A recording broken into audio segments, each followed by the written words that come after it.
Welcome in to episode 4 of the Barnes on Bama podcast. I'm your host, Owen Barnes, and we've got a good show for you today. We've got a few things we're going to cover. I'm going to go through the Florida game that happened last night in Coleman Coliseum, where Alabama got the overtime win over Florida.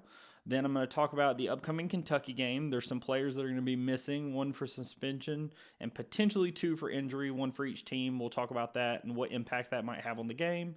Then we will break down the Alabama-Kentucky game, what to watch, what to look for in that game. And then finally, some news on the Alabama football front in terms of who's going to be in the radio broadcast booth. I want to give my thoughts and just give some words on that. So let's get into the show. So first off, going to cover the Alabama-Florida game. I was in attendance, as always, for the Alabama-Florida game last night. Alabama looked pretty rough in the first half. They shot 2 for 18 from 3, and you'll often hear either radio broadcasters or some fans say that Alabama lives and dies by the 3. I think yesterday was a great example of Alabama not living and dying by the 3. Alabama shot pretty poorly from 3. They ended up shooting for the full game 8 of 32. But they do finish winning the game. They won by 5 in overtime. And Alabama showed that they have the ability to just, A, not give up, and B, fight. I was very concerned, and I talked about it on the podcast as well as in the pregame thread, that Alabama was getting dominated on the rebounding over the last few games. They got dominated in that Georgia game, and then against A&M, which was the number 1 offensive rebounding team in the country, they got absolutely destroyed. They gave up 26 offensive rebounds against A&M, and it just was not looking good. So Florida coming in was the number 2 offensive rebounding team, and I was quite frankly just really concerned about that. Alabama had not shown the ability to rebound against some of the better rebounding teams on the schedule, and Alabama did phenomenally. Alabama out-rebounded Florida. They did a really, really good job. It was a little confusing because they did get less points or second chance points than Florida did. Part of that was due to Alabama missing a lot of shots. There was one possession I'm going to talk about here in a second where Alabama actually got 4 offensive rebounds on the one possession. So, at the end of the day, the rebounds didn't fully add up, to the points that you normally would expect from second chance perspective. But Alabama was able to capitalize on the second chance points they were able to get.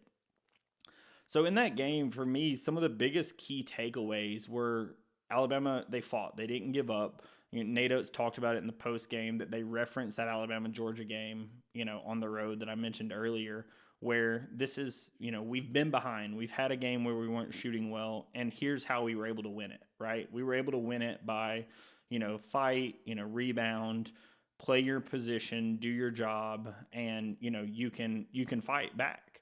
And Alabama was down 10 with under 8 to go and found a way. There were some really, really hard plays from Grant Nelson. Sam Walters had probably his best game in Crimson. Nate talked about Grant having one of his best two-way games in Crimson. Mark Sears, Aaron Estrada, all of these guys had really good games. They were without one of their playmakers in Latrell Wrightsell. We'll talk a little bit more about that here in a second. But, Alabama found a way to beat a really good a really good Florida team and, came out with the win. There were quite a few instances where Alabama, could have laid down, but Nate talks about this is the kind of game that if you're going to compete for the league title, you have to win. And Alabama found a way to tie the game. They had the ball with a chance to win it at the end. They ended up missing the shot to end the game in regulation. Then, go on a pretty good run to start overtime and end up winning the game in overtime. You wish they would have been able to close out a little better because they were up 7 in overtime and ended up having to have a Sam Walters tip to Estrada layup, to finish the game with the win. But, all in all, you get the win, you stay in first place in the SEC, and you move on to the next game. So, super proud of the guys, super proud of what I saw. I saw a lot more fight than I had seen in some of the times past. Like I said, there was a possession at one point in the first half that Nate mentioned in the post game, and apparently, at halftime, where Alabama was not making shots. They missed 4 shots in a row. They got the rebound on all 4 shots, and then it ends with a Rylan Griffin 3. It was one of the only threes of the first half. And, that was the perfect example where at the end of the day, if you just fight and you just rebound and you play harder than the other team, sometimes if you just get enough attempts with the percentages that Alabama shoots, enough attempts is going to equal makes. And that's exactly what ended up happening. Alabama fought, Alabama did what they needed to do, and, was successful against Florida. The other thing I will mention is Alabama's game plan in the second half was a lot of what I had talked about in the pregame and in the podcast. Florida gave up a ton of points in the paint. We ended up beating Florida in the paint 56-40, and a lot of that was just due to Alabama's, eagerness to drive to the hole. Florida was running them off the 3-point line, but as they would run them off the 3-point line, they would leave room in the lane, and Alabama was dominating the paint. So Alabama was able to take advantage of that 2-point percentage. They had huge games from Grant Nelson and Aaron Estrada. They combined to be 17 for 22, I think, from two. So it was just a huge, huge game all in all, and was a big win to stay in first place in the conference. So there were some things, there was one thing that I want to mention that happened earlier today. It happened during the game yesterday. It was not reviewed during the game, but it was brought down that Muhammad Wague, center, he started a few games he's been coming off the bench for Alabama, hasn't played as much here recently, but there was an instance, just under 9 minutes to go in the game, I believe. He brought down an elbow that looked like it was, directed intentionally at Condon from Florida. It was not reviewed during the game. However, the SEC brought down a ruling earlier today that he is suspended for the Kentucky game for what they deemed to be an act of fighting. And Nate Oates released a statement saying, upon review of the video, that's, they stand behind the decision. That's completely unwarranted and shouldn't have happened. I completely agree. When you look at the video, it did not look like he was going for the ball. It definitely looked like there was a little bit something extra there. Why, how, what happened, I'm not going to be one to say. I wasn't on the court. However, the facts are the facts, and the fact is that he's not going to be playing in that game against Kentucky, so you are going to be down one guy in the front court that otherwise probably would have played, especially with Kentucky's height down in the interior. The other two guys that I want to mention in terms of injury is there's a guy for Kentucky and a guy for Alabama that missed the last game. For Kentucky, it's Trey Mitchell. They're starting forward. He has missed a few games this year with injury. I believe this one is shoulder related. He is currently their leading rebounder, just under 8 a game. He also gets around 12 points a game. He's a multi-time transfer, most recently at West Virginia, but it's just an elite player, by far, one of the stalwarts of their team, one of the better players on their team. And, if they don't have him, the makeup of how they play on offense and defense has definitely changed a little bit because he is a staple for that team. So that's going to be something to watch out for. He did miss the LSU game that they ended up losing, as well as some other games this year. So that's something just to kind of keep an eye out on. On the Alabama front, we have Latrell Wrightsell out. He was out in the Florida game. It was announced just before the game that he was going to be out with a head injury. From what Nate Oates said, he is day-to-day. It was an injury caused in practice on Monday. Some speculation was that, Rylan Griffin played with a bandage over his eye. There was some speculation that they potentially could have, hit heads, during practice. I'm not sure if there's any merit to that, but that's what I have heard. But that Latrell Wrightsell is day-to-day. We did get a post on Instagram earlier today. This is on Thursday the 22nd that Wrightsell, posted a picture on Instagram and said #soon. So there is a chance that, Wrightsell was in concussion protocol and, needed to clear and potentially has cleared. Whether he has or not, I am not sure. I'm not on the team nor a team doctor. However, that is something to keep an eye on as he is day-to-day. Whether he's going to play or not, it's probably not going to come out until right before the game. So that is something just to keep an eye on the Latrell Wrightsell front, as that's big news. He's currently the best shooter on the team, 5th best in the conference. So, having Wrightsell back in this game would be huge. So those are the players that aren't going to play, but let's actually talk about the Alabama-Kentucky game and what to expect.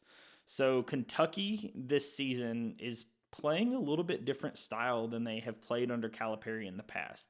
Calipari has been criticized by Kentucky fans for the past few years of running a pretty archaic offense and not letting his athletes, he's long recruited some of the best athletes in the country, but he's slowed them down to a style that was, un-Nate Oates-esque. There's been a lot of Kentucky fans calling for wanting Nate Oates or, just other things where it was a standpoint of he's not letting his athletes be athletes. This season, he's doing more of that. He is allowing, his guys to run in transition. Kentucky runs a much faster style. They definitely shoot more threes. They're more efficient this year than they have been in years past. And so the offense is definitely taking a step forward. However, the defense is not as good. Sounds similar to Alabama this year. They're a team that's, again, very similar to Alabama and Florida, where the offense is near elite and the defense is not great. Now, similar to Alabama and Florida, their defense is getting better. So Kentucky currently sits, looking here, at 9th in offensive efficiency and 77th in defensive efficiency. Currently, Alabama is 1st and 73rd for those at home, keeping track. So that is something just to keep in mind. The one place that Kentucky is definitely elite is three-point shooting. They are currently number 1 in the country, shooting over 40% from three. They have 3 guys that are elite three-point shooters, as well as the number 2 three-point shooter in the entire country, and Reed Sheppard. Reed Sheppard has just been elite all season from behind the arc. Also, Dillingham and Reeves have both been super efficient behind the arc, just really, really good shooters and at pretty high volumes as well. The place where I think this Alabama-Kentucky game is going to come down to is a couple of spots. One of them is going to be turnovers. In Alabama's 2 road losses earlier this year in the SEC, they lost to Auburn and to Tennessee. In those 2 games, they had 15 turnovers at Auburn and 22 turnovers at Tennessee. That's been a real issue for Alabama. This Kentucky team has some guys, including Reed Sheppard, which I mentioned, that is really elite at causing turnovers. Sheppard's top 10 in the country in forcing steals. And, Kentucky has the ability to turn you over and to cause some havoc on the defensive end, as well as block shots. They're 3rd in the country in block shots. They have 3 7-foot guys, that play variety of minutes. Big Z plays the least amount out of those guys. They have 3 guys that play, a variety of minutes, and they're all really good shot blockers. So that's something that Alabama is going to have to keep in mind, that Alabama has had issues with in years past and a little this year, where, with our style of driving to the rim, they do have a tendency to get their shots blocked. So that is a spot where I think Kentucky's defense has the ability to wreak some havoc. But whether the block shots happen or not, one place that I think that Kentucky is going to have a little bit of an advantage is the ability to potentially force steals. So that's going to be something that Alabama definitely has to watch out on, because if they allow Reed Sheppard or Dillingham or any of these guys to force steals and then get running in transition, that's going to spell bad news for Alabama. At the end of the day, you're playing in an opponent's arena. You're playing in Rupp Arena, which historically, one of the toughest places to play in the entire country for a long time. Rupp has been a place that nobody goes in and wins. However, this year they have had, some struggles in Rupp. They had 3 games in a row earlier this year that they lost, the first time since the 60s. So this isn't the Kentucky of old in Rupp Arena. However, it's still Rupp Arena. It's still Kentucky. This is not going to be an easy game to go in and win. However, Alabama definitely has the ability. One of the spots that I think Alabama will have the advantage, especially if Trey Mitchell doesn't play, is actually rebounding. I think that playing A&M and Florida just before this game is going to have prepared Alabama for how to rebound and how to rebound against teams that have guys bigger than them. I mentioned Kentucky having 3 guys over 7 foot. Kentucky, especially if Trey Mitchell plays, you're going to have multiple guys over that 6'10", 6'11" range on the court at the same time. And Alabama has played a few games, Florida included, where they had multiple guys in that range and have shown their ability to rebound. So I think this A&M and then Florida game immediately leading up to the Kentucky game, I think is huge because it gives Alabama the ability to call back on, this is what we did, this is how we had success, similar to that Georgia game, right? Nate Oates talks about the Georgia game being able to be called back on in that Florida game. I look at it the same way. Going against Georgia and getting out-rebounded on the road, and then playing A&M and having them out-rebound you. You can call on those things about what went wrong in the Florida game, and then against Kentucky, Kentucky's not as good of an elite rebounding team. Looking here, they're 180th in offensive rebounding and 242nd in defensive rebounding. So they're not top of the country in rebounding. That's a spot that Alabama can definitely have some success. On the other front, I think another place that Alabama can definitely have some success is the same stat that I looked at in saying I thought we were going to shoot a lot of threes against A&M, but we weren't going to shoot a lot of threes against Florida. We ended up getting up to 32 when it got to overtime, but overall we had more success in the paint against Florida. That stat is how many three-point attempts compared to field goal attempts the opposing team allows. Florida was elite at that stat. They ran you off the three-point line, and they also didn't give up a lot of assisted field goals.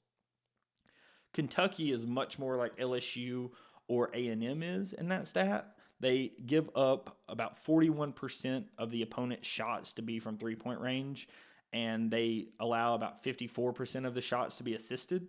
That fully fits into Alabama's game plan. Alabama's game plan in a game is to have Sears and Estrada run and facilitate the offense and kick out to open shooters, whether that be Wrightsell, whether that be Sears, whether that be Griffin, Stevenson, the list goes on. But that is Alabama's game plan. The game plan is to have your guards run the offense and kick out to open shooters or, drive to the hole and get the layup.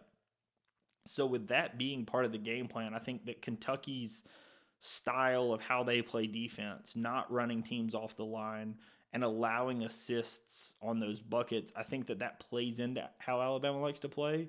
And I actually do think Alabama has the ability to come out with this win. I would definitely be a little bit more positive about the odds of us winning if Wrightsell plays. I think that gives you another shooter that Kentucky has to account for. With Kentucky having the guards that they have and the elite guard and wing play that they have, I think having Wrightsell on the court for this game would be massive. However, I do think that they have the ability to win even without him. You just played a team in Florida that had three guards that had really, really good games. So they have played teams that have, elite guard play, and they just showed in the last game that they can win without Wrightsell. However, I do think that in this game, you're going to need to make some more threes than you did in the last one. 25% was Alabama's lowest of the season, especially at home. But, overall, one of the worst of the season. And, I think having Wrightsell in this next game would be massive. So I do think Alabama has a good chance at winning the game. I will put out my official prediction in the pregame thread that will be coming out, probably immediately following the podcast. So stay in touch either on Twitter or on Substack if you're curious in the full write-up, about the game, breaking down each player, as well as some videos and the official prediction. So stay in touch for that. It'll be coming out on Substack and on Twitter. Last thing I want to mention in terms of Alabama athletics is we had some big news come out yesterday and then a statement come out later today. The big news that came out yesterday is the longtime play-by-play guy for Alabama football, Eli Gold, would not be in the booth for this upcoming season. They're going to be transitioning from Eli Gold to Chris Stewart. This is a thing that some fans have loved and some fans are kind of against. Part of that because when it officially came out, a lot of people were saying, okay, Eli retired. And then Eli went on a bit of a news spree with CBS and some others saying, I did not retire. The university kind of forced me out. Well, what we heard earlier today that was released by the Crimson Tide Sports Network was that Eli was being, removed from play-by-play duties, but had the ability to stay in the broadcast booth for a day as well as for some other things in the booth. What I think that means, I'm not at Crimson Tide Sports Network, but what I would think that means is to a degree a figurehead as well as, having a legendary voice stay in the booth. But they thought that his energy and, just the overall aesthetic of him calling the play-by-play was something that they wanted to energize and have Chris Stewart that's done a great job. He was the away play-by-play guy last year. and, has done basketball for quite a few years now, but have him take over in the booth.